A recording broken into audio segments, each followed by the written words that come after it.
నిత్యం ప్రయాణికులతో ఎంతో రద్దీగా ఉండే మార్కెట్ సెంటర్లో ట్రాఫిక్ క్రమబద్ధీకరణకు అధికారులు నడుం బిగించారు. పోలీసులు, మున్సిపల్ అధికారులు మార్కెట్ సెంటర్లోని బస్సులు నిలిచే ప్రాంతంలో రోడ్లపైకి వచ్చిన ఆక్రమణలను తొలగించారు. ఫుట్పాత్పై వ్యాపారం చేసుకునేవారు తమ బండ్లను వెనక్కి జరిపి వాహనాల రాకపోకలకు ఇబ్బంది కలగకుండా చూడాలని అధికారులు కోరారు. మీడియాతో డీఎస్పీ గంగాధర్ ఈ సందర్భంగా మాట్లాడారు.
మున్సిపల్ ఆఫీసు నుంచి ఎత్తు రోడ్డు వరకు ఉన్నటువంటి మార్కెట్లో రోడ్డు వెడల్పుగా ఉంది, కానీ ఈ వ్యాపారస్తులు అయితేమి, ఈ పుష్ కార్ట్ల మీద వ్యాపారాలు చేసేటువంటి వాళ్ళు వీళ్ళు ఎక్కువగా స్థలాన్ని వెనకాల ఖాళీ ప్లేస్ వదిలేసి ముందుకు వచ్చేసి రోడ్డు ఆక్యుపై చేయడంతో ఈ మార్కెట్లోకి వచ్చేటువంటి ప్రజానికం రోడ్డు మీద నడవడం జరుగుతుంది. దానివల్ల ట్రాఫిక్ చాలా కంజెషన్గా పోతూ రోడ్డు వెడల్పుగా ఉన్నప్పటికీ యూటిలైజేషన్లో లేకుండా పోతుంది.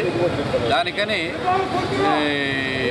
ఈ రోడ్ అంతా క్లియర్ చేసి ఉన్నటువంటి ఆక్యుపేషన్ని తొలగించి ఆ పుష్ కార్ట్లు అయితేమి, ఫుట్పాత్లు అయితేమి క్లీన్గా పెట్టాలనేటువంటి ఉద్దేశంతో ఈరోజు స్పెషల్ డ్రైవ్లో భాగంగా ఈ రోడ్డు తీసుకోవడం జరిగింది. రోడ్డు ఆక్యుపై చేసి